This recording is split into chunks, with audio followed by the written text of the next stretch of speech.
Hey everyone, and welcome back to OZ Crypto. All right, so if you've ever tried to get into crypto trading, you know the first wall you hit isn't should I buy this coin or that coin? It's way more basic than that. It's which exchange do I even use and is it going to be a nightmare to figure out? So today I'm doing a walkthrough of an exchange called Coinstore. Not telling you to use it, not telling you it's the best thing ever. I just want to show you what's actually on the platform, how the interface is laid out, and who this might make sense for. Pure information. You make the call. Don't forget like and subscribe for more crypto project. Let's get into it. This video is for educational purposes only. I am not your financial advisor. This does not constitute financial advice. Please do your own research before making any investment. So here's the homepage. First thing you notice, it's a pretty standard exchange layout if you've used any of the big ones before. Top nav bar has the usual suspects: market, spot, futures, launchpad, and then a more drop down for the extra stuff. Right up top, there's a live ticker scrolling across BTC, EES, SOL, and then a bunch of smaller cap pairs you've probably never heard of, things like Humo, QIE, Dusk. That's pretty normal. Exchanges like to show you price movement is happening live the second you land on the page. Below that, there's a banner, looks like an onboarding promo, something like register and complete tasks for a prize pool. I'm not going to dwell on that. Promotional banners come and go, but it tells you this is an exchange that's actively trying to convert new signups, which fine, that's just how the industry works. Scroll down a bit and you hit the markets table. 3 tabs: top gainers, hotcoin, and labs. This is basically a sortable list, biggest movers of the day, trending pairs, and then a lab section, which usually means newer or higher risk listings that are still finding their feet. Worth knowing the difference because labs tokens tend to be a lot more volatile than the established names. Right next to that is a new listing section, shows you what's recently been added to the exchange and how it's performed since listing. Some are up double digits, some are down. Again, that's just a snapshot, not a signal. Keep scrolling and you get a futures table. That's the derivative side, leverage contracts on things like BTC, EETs, and even some interesting ones I wasn't expecting, like gold and silver pairs, and a few that track stock-like assets. Futures trading is a different beast entirely from spot, more risk, more complexity. So if you're brand new, that's not the section to start in. At the very bottom, standard footer stuff, links to their app downloads, an API document page, fee schedules, withdrawal limits, and a support/help desk section. Nothing unusual there. So overall vibe, it's dense. There's a lot of information packed onto one page. If you're coming from something minimalist, it might feel like a lot at first, but it's organized in a fairly conventional way. Market data up top, deeper feature sets as you scroll. Let's actually talk about what you'd use the different sections for.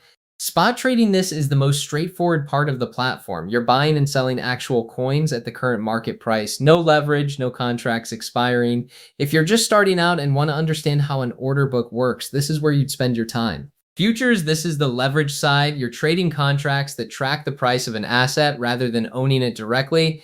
The appeal here for people who use it is being able to take a position with less capital up front.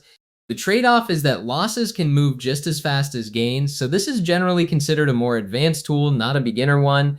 Launchpad, this is where exchanges list brand new tokens before or right as they hit the open market. The use case here is early access to a project. The flip side is that new also means unproven, so it comes with a different risk profile than an established coin like Bitcoin or Ethereum. Super pairs/spotlight looks like curated or themed trading pairs, possibly highlighting specific narratives or sectors. Think of it like a featured shelf rather than the full catalog. So in a real world scenario, say someone just wants to convert some cash into Bitcoin and hold it, they'd live almost entirely in the spot section. Someone who's more active and wants to actively trade price swings might spend more time across futures and the top gainers list. Two very different users, same platform, very different sections. If you're brand new, here's roughly how the process goes on most exchanges like this one, and Coinstore follows the same general pattern. Step 1, sign up with an email address. You saw that field right on the homepage banner. Standard email and password account creation. Step 2, verification. Most regulated exchanges are going to ask for some form of identity verification, often called KYC, Know Your Customer. That typically means a government ID and sometimes a selfie for confirmation.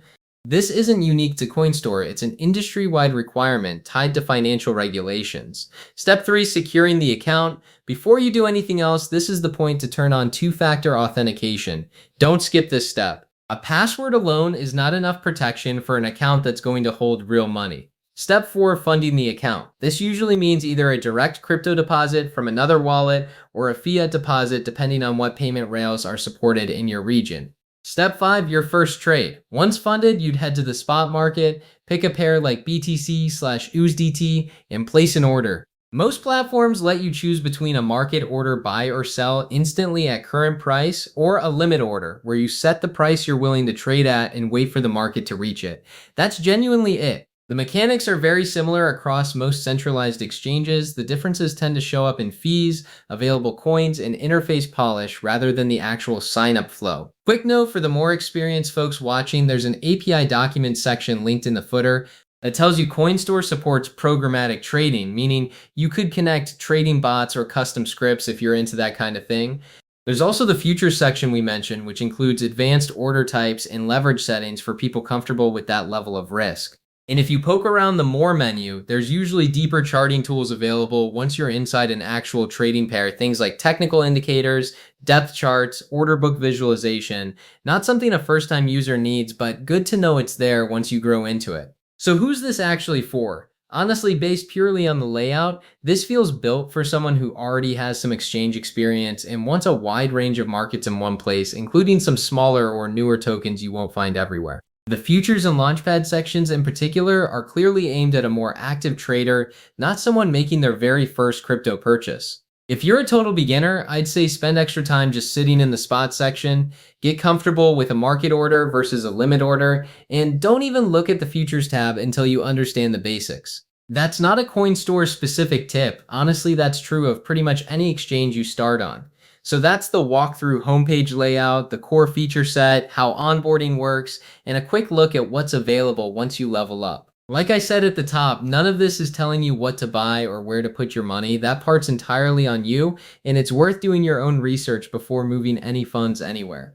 Curious what you all think. Have you used Coinstore, or are you team stick with the big three exchanges? Drop it in the comments. I read every one of them. If this was useful, a like helps the channel out a ton, and subscribe if you want more of these breakdowns. I'll see you in the next one.